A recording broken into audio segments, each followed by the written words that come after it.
Estamos de nuevo para glorificar y honrar el nombre de Dios. Estamos una escuela dominical más y hoy vamos a ver un tema que es realmente muy interesante. Aunque me voy a referir un poco a las razones por las que, según los estudiosos de la Biblia, fue escrito la carta de Timoteo.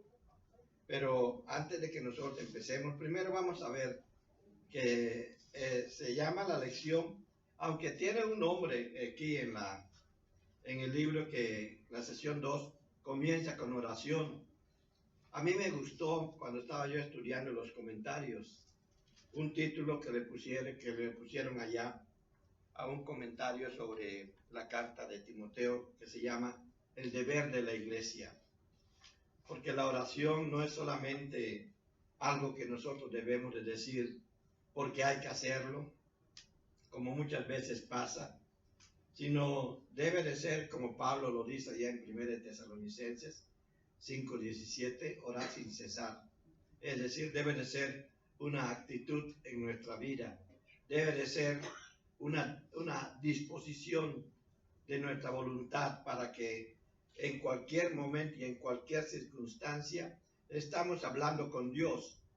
Y siempre hemos mencionado que la oración es hablar con Dios. Hoy vamos a estudiar un poco, más bien cómo se debe orar, pero voy a hacer unos comentarios que me llamaron mucho la atención en cuanto a la lección y en cuanto a la narración que da Pablo allá en las epístolas de Timoteo y de Tito. Vamos a orar. Señor, queremos agradecerte una vez más esta hermosa oportunidad que tú nos has dado de la vida. Nos has permitido abrir nuestros ojos, ver a nuestros seres queridos, prepararnos para venir y también prepararnos para recibir lo que es tu mensaje, tu enseñanza. Bendícenos, dirígenos, abre nuestra mente, nuestro corazón y permite, Señor, que lo que hoy aprendamos de ti mejore nuestra vida espiritual y nuestras relaciones unos con otros. Ayúdanos a entender bien lo que es tu mensaje. Gracias por él, Señor, y gracias por la palabra que desde hace tanto tiempo que tú nos dejaste y que el día de hoy toma un significado nuevo también para nuestras vidas. Te bendecimos, Padre. Recibe nuestra alabanza, nuestra adoración. Recíbenos, Señor, y nos suscribimos como hijos tuyos, Padre Santo, reconociendo nuestras faltas y pidiéndote perdón en el poderoso nombre de nuestro Señor Jesucristo. Amén, amén. La lectura se encuentra en 1 de Timoteo capítulo 2, versículo 8. Pero déjenme mencionarles un poco. A veces la gente se ha ido, porque también se ha dicho, ¿verdad? Sobre todo entre ciertos comentaristas que no se atrevieron a indagar profundamente en lo que es las cartas y la teología de Pablo. Las epístolas de Timoteo se han considerado como las epístolas de la organización e institucionalización de la iglesia. Así lo encontramos con muchos historiadores. Dice que Pablo está institucionalizando la iglesia, pero hay una cierta, y tal vez lo voy a mencionar aquí, porque sí me acuerdo que lo escribí, hay una cierta situación que nosotros tenemos que ver entre lo que Pablo dice en unos lados y dice en otros, aunque son contextos diferentes y puede hacerlo. Todo lo que se ha estudiado al respecto nos dice que no es precisamente lo que parece, pero ahorita voy a referirme a eso. Las epístolas de Timoteo, además de que se ha dicho de que sirven para institucionalizar la iglesia de Timoteo y Tito, también se ha descubierto, sobre todo después de mediados del siglo pasado en adelante, hasta el día de hoy, los estudiosos han encontrado, los eruditos bíblicos han encontrado que Pablo le escribía a Timoteo no para institucionalizar la iglesia, sino le escribía a Timoteo para que se preparara y le hiciera frente a la situación de herejías y falsas enseñanzas que se estaban dando en Éfeso. Éfeso era una ciudad griega como Creta lo era, y podemos ver en muchas partes de 1 Timoteo, 2 Timoteo y también en Tito, podemos ver en muchas de esas partes cómo se refiere a que ten cuidado con estos que enseñan malas cosas. Himeneo, Alejandro se han desviado, otros se han desviado completamente de la verdad. Se había dado un caso con los Gálatas, que querían que antes de sentirse seguros aceptando a Jesucristo como Salvador, tenían que circuncidarse, es decir, seguir la costumbre judía de hacerse judío o prosélito con la finalidad entonces de recibir la salvación. O sea, ya se venía enseñando otras cosas en contra de lo que Jesús había enseñado durante esos tiempos. Ya parecía eso. Entonces, ya se ha demostrado que fueron escritas para corregir las herejías que se iban formando por la introducción de enseñanzas ajenas al Evangelio de Jesucristo. En otras palabras, las cartas de Timoteo y Tito se escribieron como un antídoto a la continua desviación de la enseñanza apostólica. La enseñanza, los apóstoles tenían como trabajo, como función, el vigilar que las enseñanzas de Jesucristo, o lo que es el Evangelio de Jesucristo, permaneciera inalterado. De ahí que Pablo, en un momento dado, él menciona que si aún uno de los ángeles viniera del cielo y les predicara otro evangelio, sea anatema, le dice, o sea, es una maldición lo que está pronunciando allí Pablo. Los escritos de Timoteo y de Tito datan alrededor del año 63-64 después de Cristo. Esa es la época que se le ha dado. Sin embargo, hay versiones, porque hay evidencias internas dentro de la epístola, que puede o que hace suponer, hace pensar a muchos de los estudiosos de la Biblia, de que fue escrito después del año 70. O sea, no fue escrito por Pablo, sino fue escrito por discípulos de Pablo. Pero lo que escriben estos discípulos de Pablo es lo que Pablo le enseñó a Timoteo. O sea, lo que dice allá, sí lo dice Pablo, pero que posiblemente lo escribieron discípulos de Pablo. Ese es uno de los argumentos que se han dado en los estudios teológicos, tanto de aquí en los Estados Unidos como en lo que es Europa. Se ha dado a conocer que pudo haber sido escrito después del año 70. Es posible, es posible. Y una de las razones es que nosotros vemos que en Efesios capítulo 4, versículo 11 y 12, Pablo dice cómo se debe de organizar el liderazgo en la iglesia. Porque vean cómo lo menciona, lo voy a leer para que ustedes lo vean, que cómo lo menciona. Él dice, y él mismo constituyó a unos apóstoles, a otros profetas, a otros evangelistas, a otros pastores y maestros, a fin de perfeccionar a los santos para la obra del ministerio, para la edificación del cuerpo de Cristo. Eso es lo que Pablo enseñaba. Y las iglesias no eran como en la actualidad nosotros vemos que nos reunimos en un lugar ajeno al hogar de todos nosotros, sino en aquel entonces las iglesias se reunían en casas. Y cuando Pablo escribe, cuando Pablo habla aquí en Efesios, cuando Pablo da su enseñanza a Timoteo, aún en Éfeso donde estaba Timoteo, porque Pablo lo había enviado, aún en Creta donde estaba Tito, la iglesia se reunía en casas. Entonces los apóstoles tenían que estar viajando y supervisando las enseñanzas, que estas fueran las enseñanzas del Señor Jesucristo. Por eso es muy importante lo que vamos a leer. Ahora, otra cosa que les voy a mencionar. en el capítulo, perdón, y es aquí en Timoteo donde se habla de obispos, ancianos y presbíteros, diáconos, ancianos, presbíteros es lo mismo, y diáconos.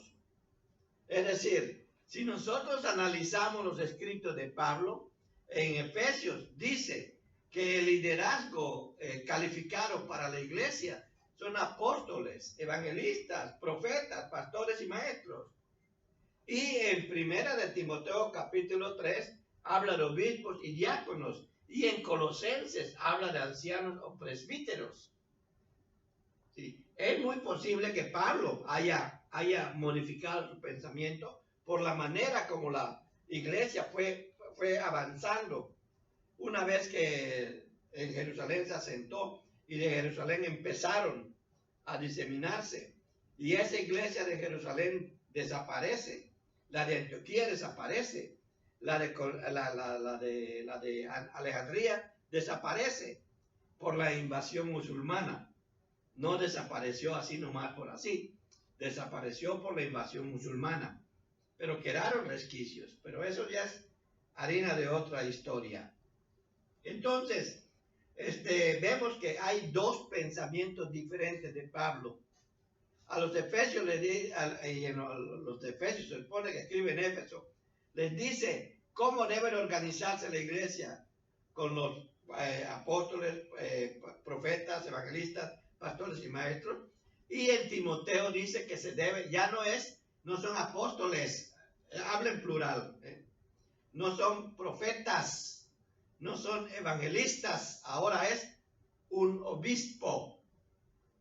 Y lo sí se pluraliza después, más adelante en el capítulo 3, diáconos, o sea, servidores. Entonces hay un encuentro allá de lo que son los pensamientos de Pablo, que pudo haber mejorado, porque Pablo no era tonto, era muy inteligente y conocía muy bien las escrituras, y pudo haber visto que era necesario que en Éfeso, el lugar donde había dicho apóstoles, profetas, etcétera, ahora diga obispos y diáconos. Es muy posible. Pablo tenía esa capacidad. Ahora, a mí me causó un poco de incomodidad esta lección, y les voy a decir por qué. Porque para estudiar lo que es la oración en la iglesia y que debemos de orar, se necesitaría todo el capítulo 2. Sin embargo, la lección aquí habla de la oración y que es deber de la iglesia la oración, sí, pero solo los primeros 8 versículos. Pero teológicamente, bíblicamente, históricamente, el capítulo 2 está dividido en estas dos partes. Versículos del 1 al 7 y del 8 al 15.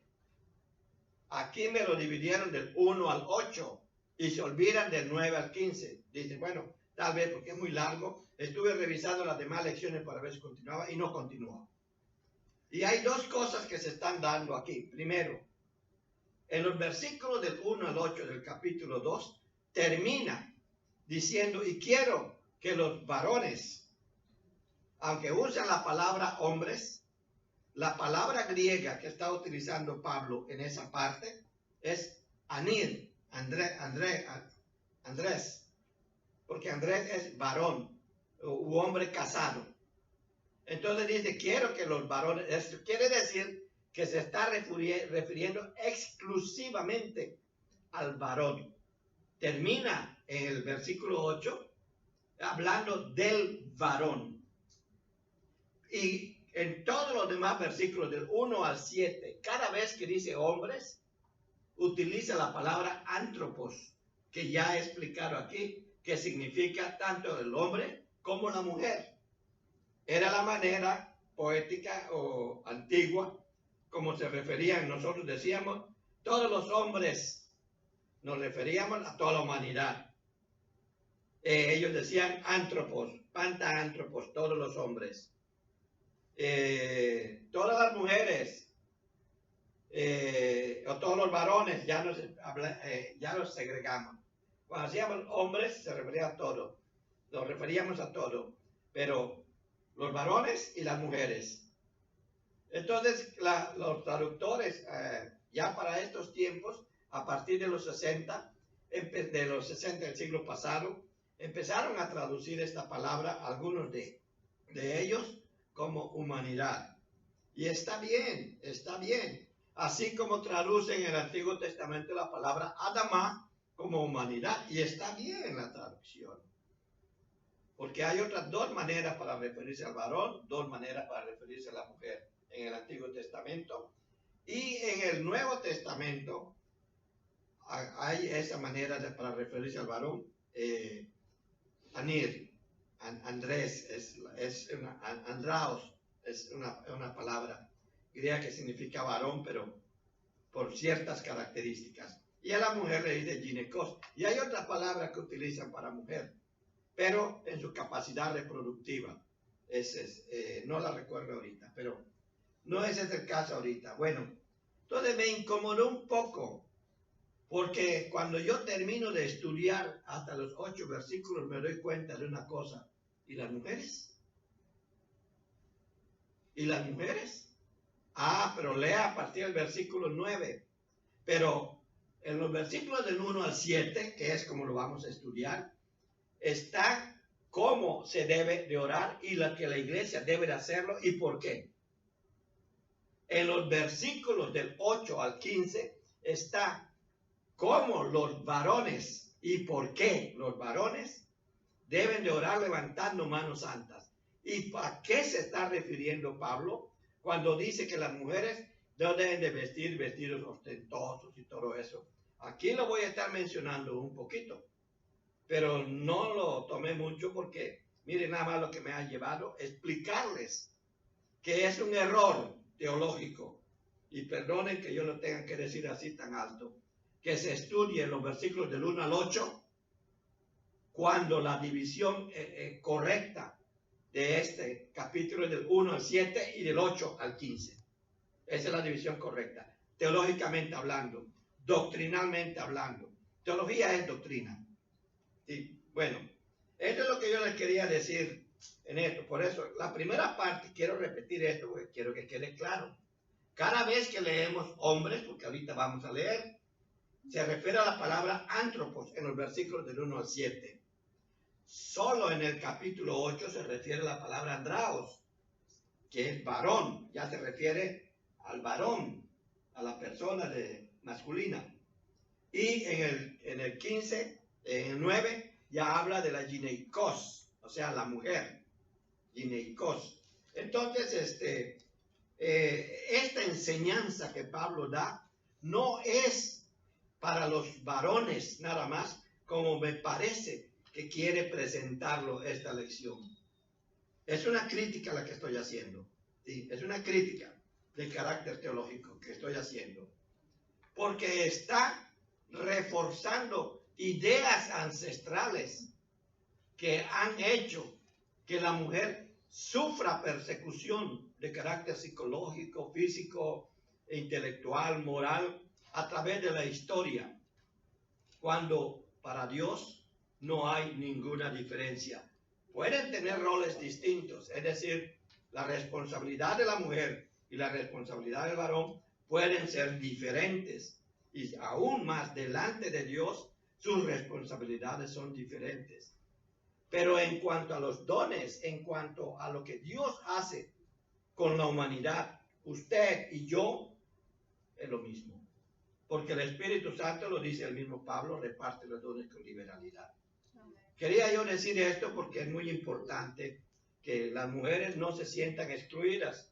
Por eso eliminé el versículo 8 y lo dejé hasta el 7. Porque el 7, hasta el 1 al 7, sí enseña acerca de la oración. Del 8 al 15 enseña cuál debe de ser y por qué debe de ser esa la actitud de los que oran.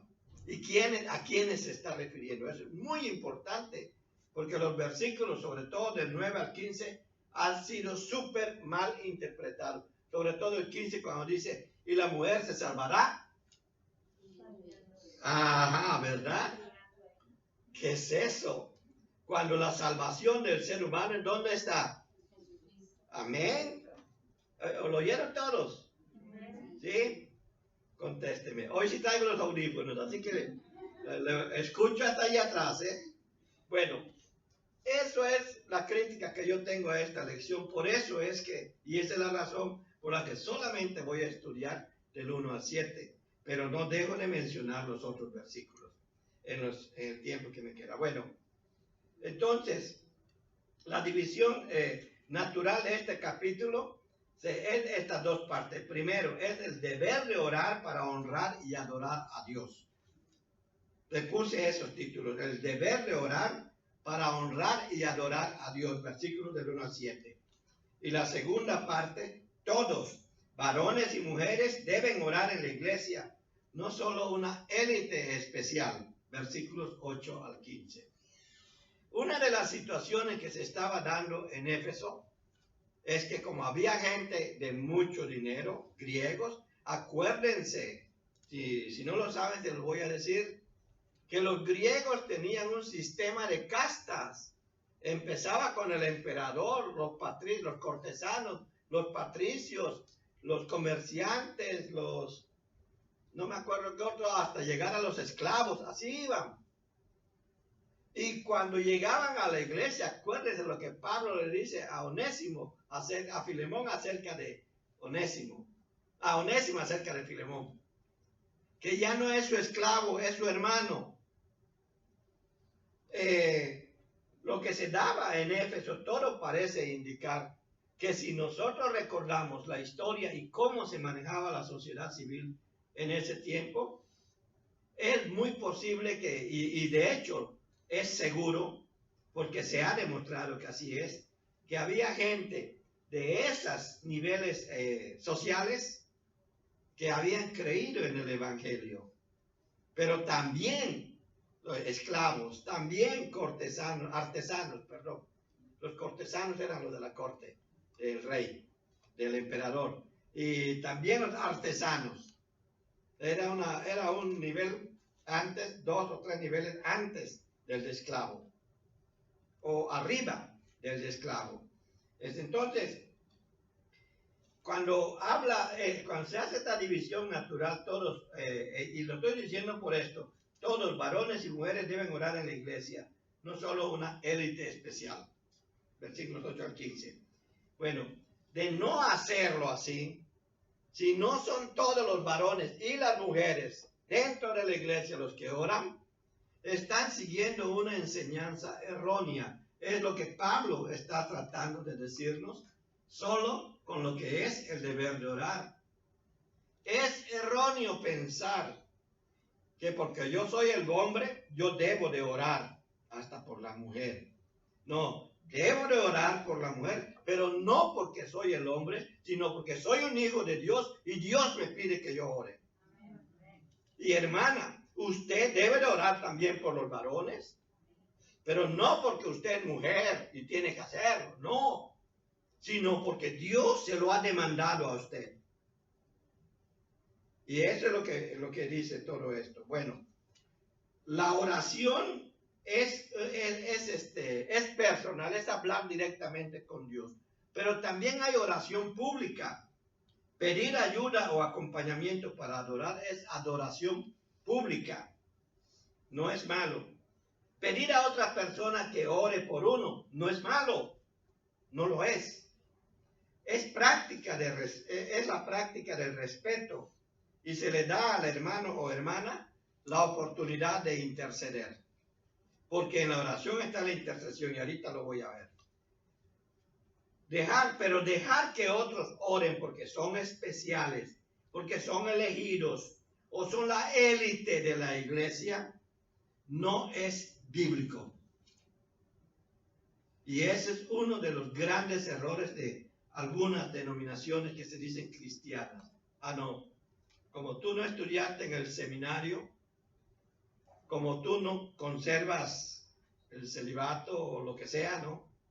O como tú no guardas estas cosas, entonces nosotros somos los que debemos de orar. Y nosotros somos los que autorizamos a quienes deben de orar. Tienes que venir para que oremos por ti. Porque si no vienes, te pierdes. Bueno, cosas de ese tipo. No sé si sea tan así.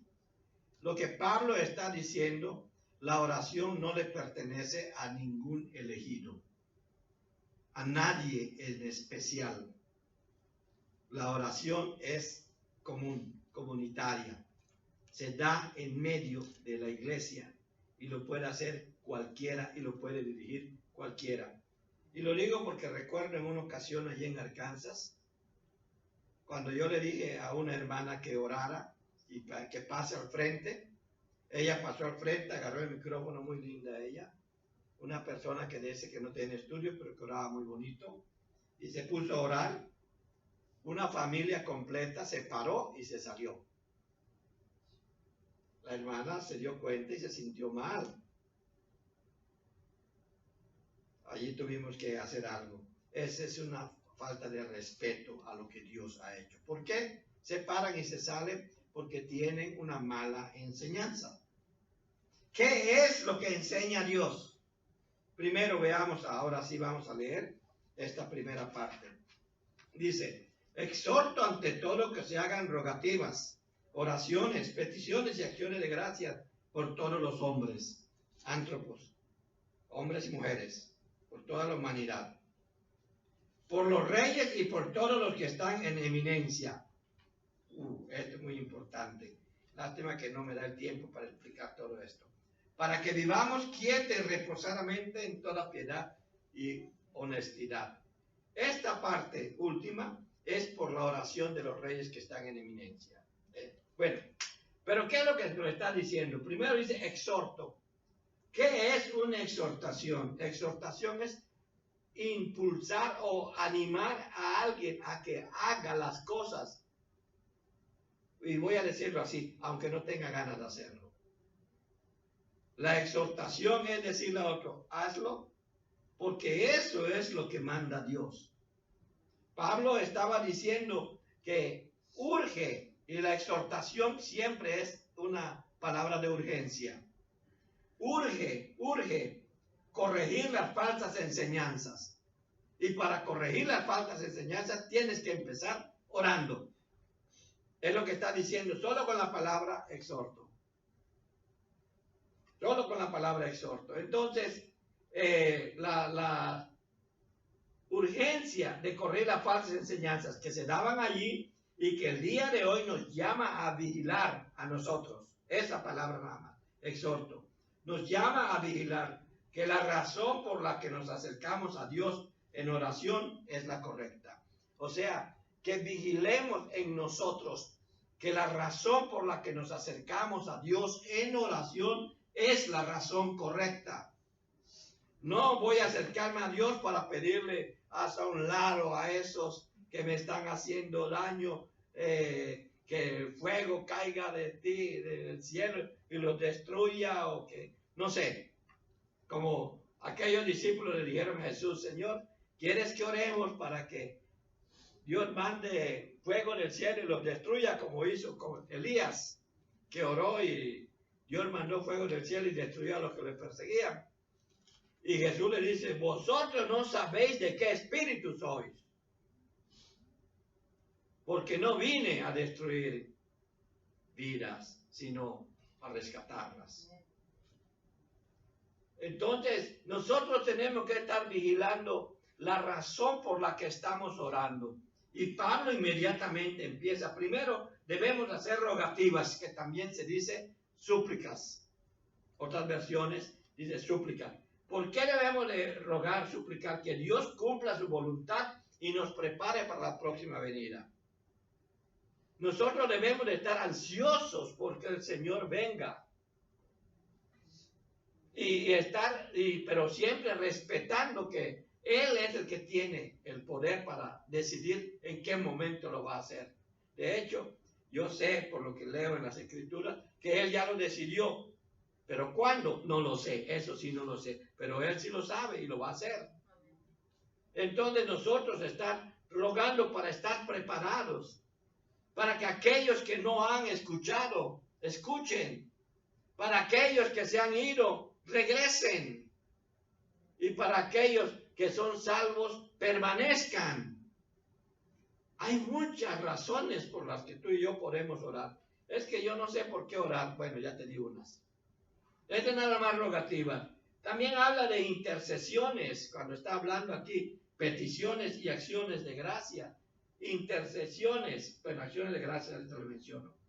Por las necesidades propias, por las necesidades de los que nos rodean, por las necesidades de la iglesia, por las necesidades de los mismos maestros de la escuela dominical, de la iglesia, los diáconos, el pastor. Hay mucho por qué orar y orar diario. Es que no quiero parecer loro, solo tú te vas a dar cuenta de que pareces loro. Porque para Dios son palabras bellas. Porque Él mismo dice que escucha la oración del justo. No dice la oración que dice esto y esto poéticamente. No, no dice nada de eso. Ni tampoco te dice, lee esto para que estés orando. No lo dice. Lo más que yo pienso, de eso sí no es bíblico lo que les voy a decir, que puede estar sucediendo, es que si yo quiero orar algo bonito para Dios, yo lo encuentro en la Biblia y se lo leo. Pero estoy hablando con Él. Lo puedo hacer. Eso se le llama, en el ámbito de la doctrina teológica, de la teología, orar la Biblia. Orar la Biblia. Hay enseñanzas a ese respecto. También la oración debe de estar llena de acciones de gracias. Acciones de gracias por la oportunidad de la vida. Por la oportunidad de tener una relación con Dios. Decirle a Dios que no queremos perder esa relación. Ese debe de ser un motivo de oración. Y eso estamos hablando de nosotros. Cuando estoy orando por mí, estoy orando por los demás. Pero también, allí, esto es nada más en el versículo 1, ¿verdad? Y también tiene que ser por todos los hombres y mujeres, niños y jóvenes, niñas y señoritas. Todos, sin excepción, bebés, todos, por los enfermos, por los que no están enfermos, por todos. Hay muchos motivos para orar. ¿Dios necesita esta oración? No, yo pienso que Dios no la necesita, pero tú y yo sí la necesitamos, porque es una disciplina que adquirimos para poder estar en comunión con Dios. Por eso es que lo necesitamos.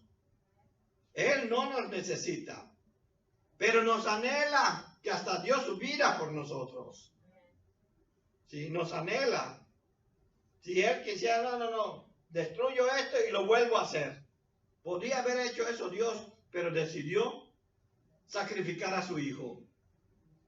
Y el sacrificio de Cristo, la vida de Cristo, la muerte de Cristo en la cruz, los 3 días de la tumba, su resurrección, su ascensión al trono de Dios, a la derecha del trono de Dios, eso es el Evangelio, no tu testimonio, no lo que piensa, lo que se dice allí afuera, no lo que dice el hermano Pedro ni ninguno de los pastores, lo que dice Jesucristo. Y no lo que creo de Jesucristo, sino lo que Jesucristo dice de sí mismo. Y eso está aquí.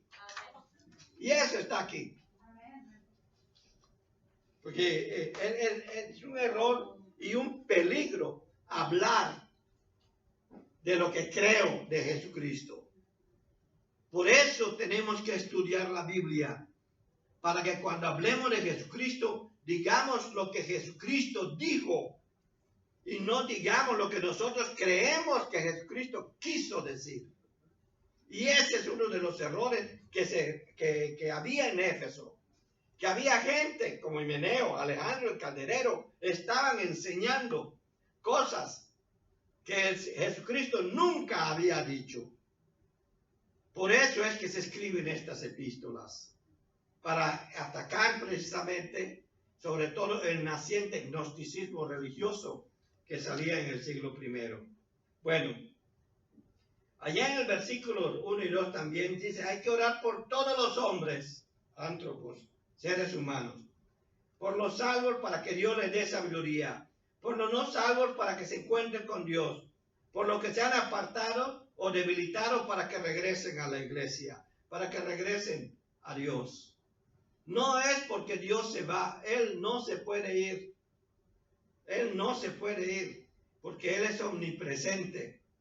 Pero nosotros sí podemos ausentarnos de su presencia. Él no se ausenta de nuestra presencia porque Él es omnipresente. Pero nosotros sí podemos ausentarnos de su presencia, simple y llanamente negándola. Muchas veces, bueno, no muchas, algunas veces me preguntaron, ¿te acuerdas que allí en el Génesis el mismo Dios dijo, el día que de él comiere, serás como uno de los dioses, como uno de nosotros? Y luego el Señor lo reconoce, he aquí, el hombre es como uno de nosotros. Lo dice Génesis, ¿se acuerdan? Después del pecado. Y eso no es que el hombre se hace Dios. No es eso. No Dios en el sentido de nuestro Dios Yahweh, Jesucristo, el Espíritu Santo, nuestro Dios trinitario, nuestro Elohim. No en ese sentido, sino que la ausencia de Dios en la vida del ser humano es la ausencia de obediencia a la voluntad de Dios. Por lo tanto, cuando haces lo que quieres, piensas lo que quieres, dices lo que quieres, eres Dios para ti mismo. Porque solamente Dios puede hacer cosas. Y si tú puedes hacer cosas por ti mismo sin la voluntad de Dios, sin seguir las enseñanzas de Dios, eres Dios para ti mismo. Y eso es lo que está diciendo en Génesis. Cuando comieron esa fruta, Adán y Eva, que todo eso es el pecado de nosotros, ellos se apartaron de Dios, regresaron luego y no arrepentidos. Por eso es que Dios tuvo que enviar a Jesucristo. Allá en Génesis 3:15 habla de él, ¿verdad? El ser humano se hace Dios. Los que dicen yo no creo en Dios son dioses para sí mismos. Los agnósticos que creen otras cosas acerca de los gnósticos, que hay un cierto conocimiento especial para Dios, están negando al verdadero Dios, son dioses para sí mismos. Cualquier otra persona, yo cuando he platicado con ateos se los he dicho, pero de otra manera, ¿verdad? No así tan directo, aunque ellos no conocen las escrituras. Entonces, son dioses para sí mismos. Y Dios quiere que todo lo que tú hagas sea en obediencia a Él, porque de hecho, lea Efesios 2:10. Él dice que todo lo bueno que tienes que hacer ya lo preparó de antemano. Entonces, todo lo que hay que hacer es obedecerle. Cuando tú te acercas en oración a Dios, cuando tú estás orando por todos los demás, y son muchos los motivos para orar. Cuando oigo a las personas que yo no siento que tengo motivos para orar, ya oré por todo. Yo digo, no conoce lo que es la oración. Y no está hablando con Dios. Está cumpliendo un requisito. Pero la oración en la iglesia no es un requisito, es una demanda divina. Eso es lo que sí nos está diciendo Pablo. Y sigo en el versículo 2, ¿verdad? Por los reyes, por todos los que están en eminencia. ¿Por qué tenemos que orar por ellos? Y es lo que dice el resto del versículo 2. Para que vivamos quietos y reposadamente en toda piedad y honestidad. La lección nos dice otras cosas. Y está bien lo que dice la lección, no está mal. Lo que no me gusta es el enfoque que le da. Pero cuando dice para que vivamos quietos y reposadamente en toda piedad y honestidad, es porque estamos orando por nuestros gobernantes, por nuestras autoridades civiles. Cuando Pablo dice allá en Romanos 13 que son autoridades puestos por Dios, a mí me está diciendo una cosa, que el último en poner su voto en la casilla de las elecciones es Dios. Es que hubo un fraude que se robaron, ustedes saben lo que pasó en el 2006 allá en México. Hubo un fraude que se robaron las elecciones. Dios lo permitió.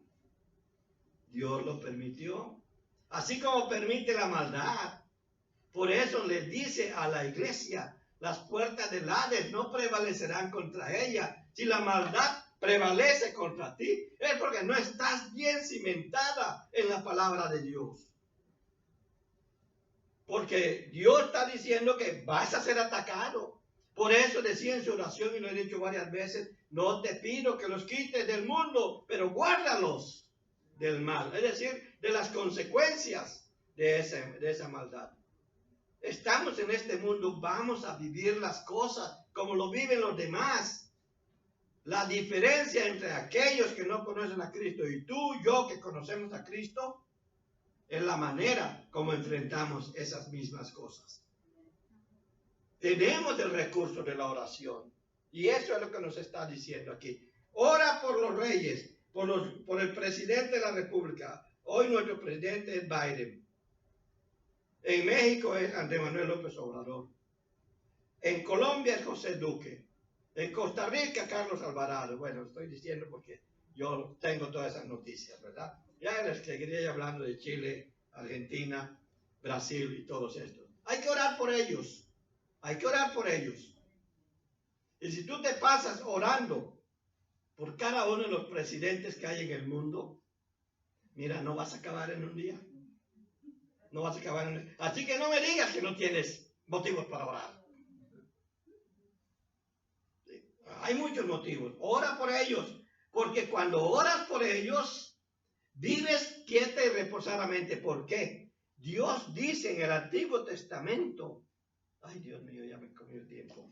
Dios dice en el Antiguo Testamento que Él va a tomar cuidado de sus hijos.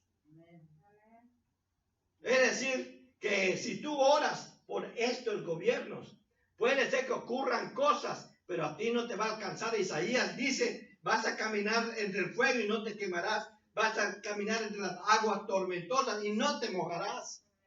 Estarás en el norte, le voy a decir, vente, tráemelo para acá. En el sur, tráemelo para acá. En el oriente, tráemelo para acá. En el occidente, tráemelo para acá. ¿Por qué? Dios dice, yo los reúno. ¿Y cuál es la manera de reunirlos?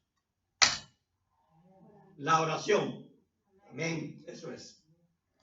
Es la manera como tú, yo, donde sea que estemos, los que están en Filipinas, en China, en Asia, en Rusia, en todos los lugares, estamos unidos. Entonces Dios está cumpliendo su palabra. Los traigo de oriente, de occidente, del norte, del sur, etc. Ese es el poder de la oración. Y solamente vamos a tener una oración así si nuestra relación con Dios está bien establecida. Y nuestra relación con Dios solo se establece bien cuando nuestra relación con nuestro prójimo también está bien establecida. Y en la iglesia va a haber unidad, porque va a ser la evidencia de que en nuestros hogares hay unidad. Pero si no hay unidad en nuestros hogares, va a haber división, tampoco va a haber unidad en la iglesia.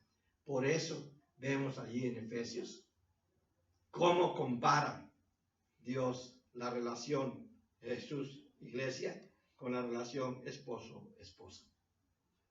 Bueno, les digo esto, nada más este estudio me lleva a otros caminos, pero no me quiero desviar. Dios mío.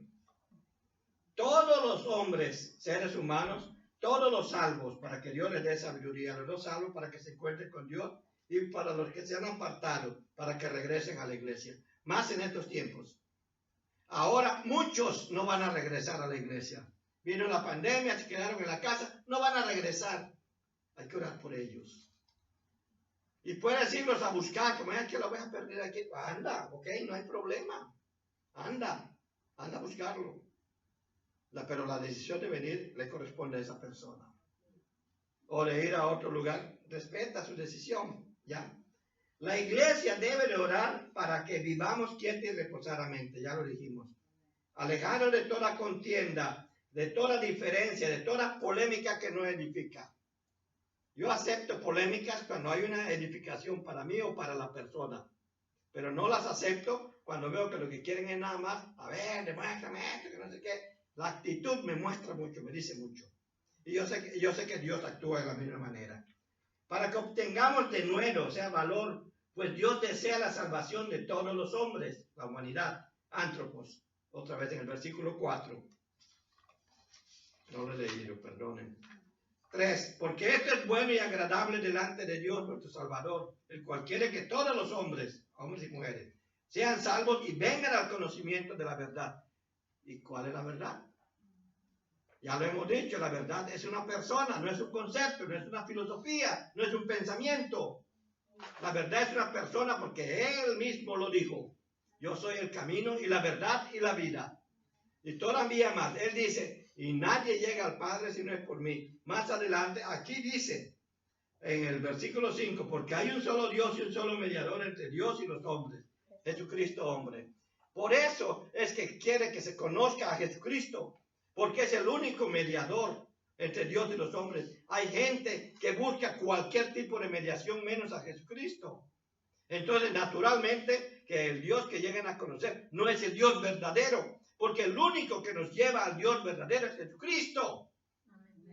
Y lo que nosotros podemos conocer de Él solamente está aquí, en esta escritura, donde está tu palabra sagrada, bendita. Entonces, debemos de orar por esto. Y ya para ir cerrando, que se conozca la verdad, que es la persona de Jesucristo. Se conozca que solo hay un mediador. Y ese mediador fue confirmado por la muerte de Jesucristo, versículo 6, el cual se dio a sí mismo en rescate por todos, de lo cual se dio testimonio a su debido tiempo. Confirmada por el ministerio de Pablo. Para esto yo fui constituido predicador y apóstol. Digo verdad en Cristo, no miento, dice Pablo. Y maestro de los gentiles en fe y verdad. Le dije que no iba a leer el 8. Entonces, Pablo está diciendo, mi responsabilidad como apóstol, tu responsabilidad como hijo de Dios, como enviado de Dios, es dar a conocer esa verdad, dar a conocer este mensaje, dar a conocer a Jesucristo y orar.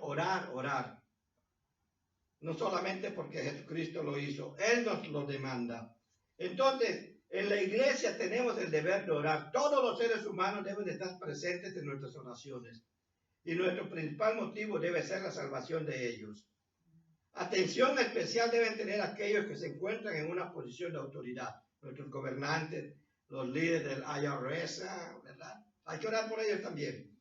Sabiendo que nuestras oraciones tienen además una razón especial, gozar de paz y tranquilidad en nuestras naciones. Si tú has pagado tus impuestos, nunca te va a llegar una carta del IRS. Pero si no lo pagas y te llega la carta, no culpes al IRS, es tu irresponsabilidad. Bueno, es para dar un ejemplo. Entonces, podemos gozar de paz y tranquilidad cuando oramos por nuestros gobernantes. Y esto socialmente solo se da si realmente oramos por ellos y no de pasada. Al orar de esta manera, honramos a Dios en la maravillosa realidad de su encarnación en Jesucristo. Por eso oramos en el nombre de Jesucristo. Ya lo he dicho otras veces y termino. Pablo también señala que al orar es parte muy importante de la adoración en el servicio que se le rinde a Dios. Esto es lo que nos enseña esta parte, por qué debemos orar. La otra mitad se la debo. Me dolió mucho no prepararla para ustedes también, pero yo sabía que no me iba a dar el tiempo, ya me pasé 5 minutos. Entonces, hermanos, que Dios les bendiga, que veamos que la oración es muy importante para Dios porque muestra nuestra relación con Él y para nosotros mismos, muestra nuestra relación con Dios. Debe haber un verdadero y profundo deseo para que ores. Y solamente puedes orarle a Jesucristo cuando eres un hijo de Él. A Dios en el nombre de Jesucristo cuando eres un hijo de Él. Porque solamente un padre escucha a su hijo de la manera como Dios lo hace y no lo dice aquí en la Biblia. Que es muy hermosa la oración de los justos para Él. Hermano, que Dios te bendiga. Gracias, Señor, por esta enseñanza, por tu palabra y por lo que nos das. Bendícenos y prepáranos para lo que sigue en el servicio de adoración que tenemos para ti hoy. En el poderoso nombre de Jesucristo. Amén. Hermanos, que Dios les bendiga.